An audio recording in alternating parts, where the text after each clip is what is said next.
Baik, terima kasih atas waktu dan kesempatan yang sudah diberikan kepada saya. Di sini saya akan membahas kembali isi dari buku review yang ke-9 dalam mata kuliah kajian seminar masalah-masalah sosial. Di mana di sini juga saya akan memperkenalkan nama lengkap saya, Frans Pira, dengan NIM 1734030028, kelas A reguler sore. Yang dimana buku review yang ke-9 ini yang berjudul Kesehatan Pertanian dan Problem Sosial. Di sini bagian pertamanya adalah medisisasi. Selama abad yang lalu, semakin banyak problem manusia didefinisikan sebagai problem medis. Para sosiolog menyebut proses ini medikalisasi, yang secara harfiah berarti menjalani pengobatan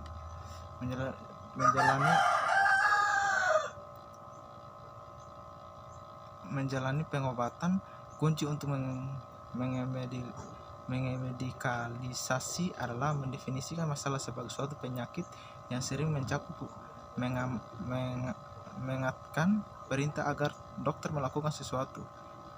Medikalisasi telah terjadi dengan peristiwa kehidupan yang normal seperti kelahiran, kematian, penuaan, menopause, bentuk penyimpangan seperti kegilaan, kecanduan alkohol, homoseksualitas, obesitas, kecanduan makan, penganiayaan anak, dan kelainan tidak dapat memusat perhatian karena hiperaktif atau ADHD.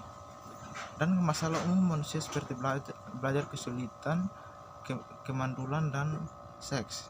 Difungsi bahasa, meskipun berbagai macam masalah telah dimediasi, adalah penting untuk mengenali bahwa ada tingkatnya medikalisasi. Misalnya, meskipun problem-problem seperti persalinan hampir sepenuhnya diperantarai, problem-problem seperti kecanduan seksual masih diperdebatkan atau paling tidak telah diperantarai secara umum.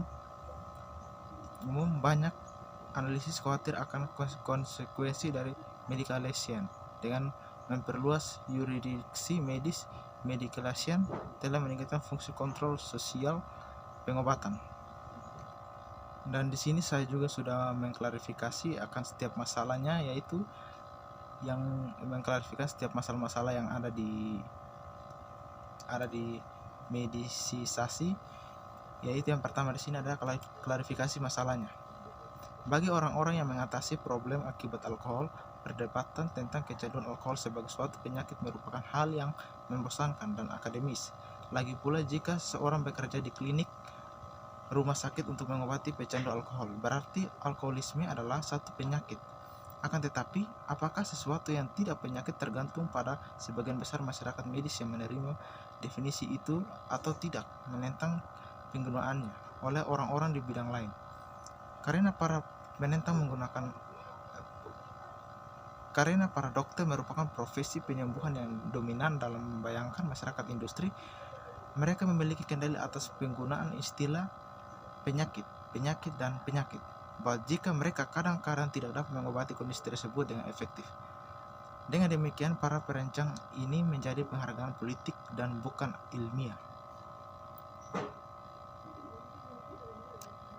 Dan di sini juga sudah ada bagian yang kedua, yaitu adalah menyimpang minuman sebagai penyakit alkoholisme sebagai pencandu sosial Joseph Schneider.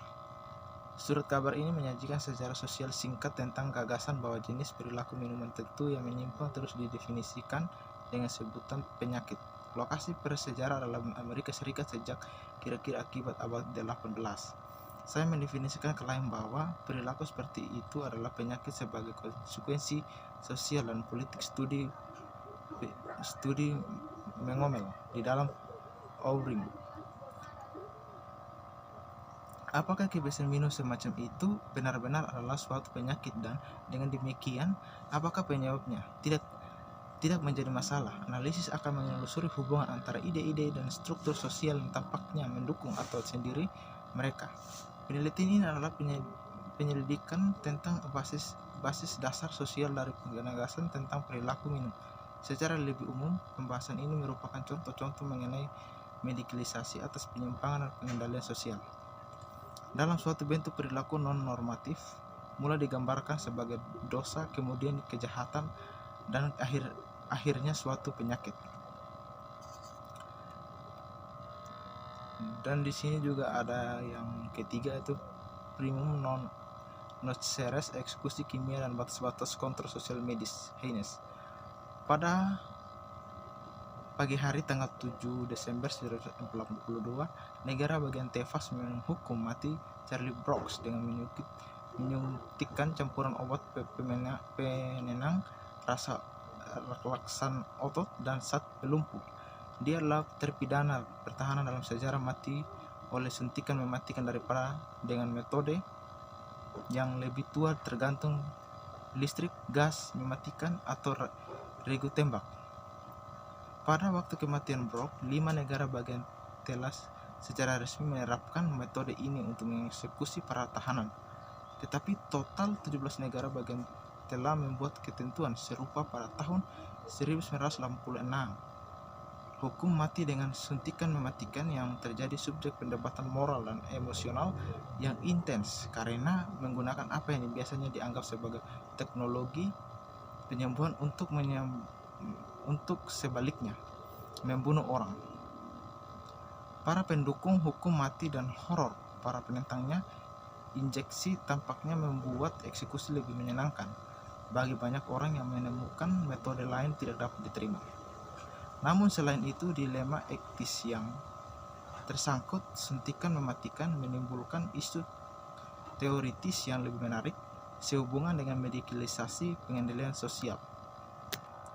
Dan yang berikutnya di sini ada primum non berikutnya adalah medicalization, medical social control, dan eksekusi dengan suntikan mematikan. Beragam perilaku yang menyimpang dan problem manusia lainnya yang sebelumnya dipahami dalam istilah moral telah terbukti sebagai gangguan dan penyakit. Proses ini dijuluki sebagai penyimpangan. Kategori perilaku yang telah dimedikalisir lebih atau kurang berhasil mencakup hiperaktivitas masa kanak-kanak, penganiayaan anak dan kekerasan masa anak-anak, penganiayaan anak dan kekerasan keluarga, kelainan mental dan homoseksualitas, ketidakkemampuan belajar dan sivitas seksual. Selain pergeseran kognitif, medikalisasi menyimpang pengubahan kendali sosial sebagai suatu bentuk perawatan dan pengawasan terhadap personalitabil, psikiater, psikolog, pejabat kesehatan masyarakat, dan semacamnya. Ini transformasi dari strategi kontrol dan personalia berikutnya dari konotasi sebelumnya berlaku. Oleh karena itu lebih masuk akal untuk menghukum seseorang karena kecanduan alkohol daripada menghukum orang yang menderita tuberkulosis. Dan yang terakhir di sini ada argumen untuk suntikan mematikan. Para pendukung eksekusi dengan suntikan maut telah mengerahkan 4 argumen utama demi keuntungannya. Salah satu di antaranya, sebagaimana disebutkan dalam pembahasan di atas tentang hukum mati Oklahoma, bergantung pada ekonomi hukuman mati dan suntikan relatif murah. Biaya diperkirakan $10-15 per peristiwa. Argumen lainnya untuk pusat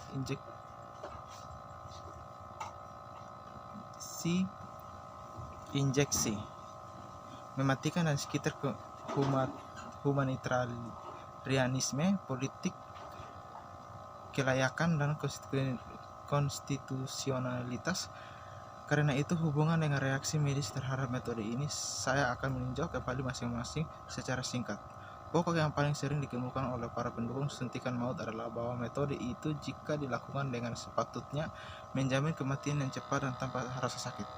Di setiap negara bagian debat legislatif mengenai injeksi maut dicakup uraian grafis mengenai hukuman mati. Hukuman mati listrik dan menggunakan gas yang diikuti dengan pernyataan bahwa jarum maut adalah prosedur yang bermartabat dan penuh damai di mana seorang narapidana hanya tidur. Oke, mungkin hanya ini saja ini video hasil dari review saya. Untuk itu saya ucapkan banyak terima kasih.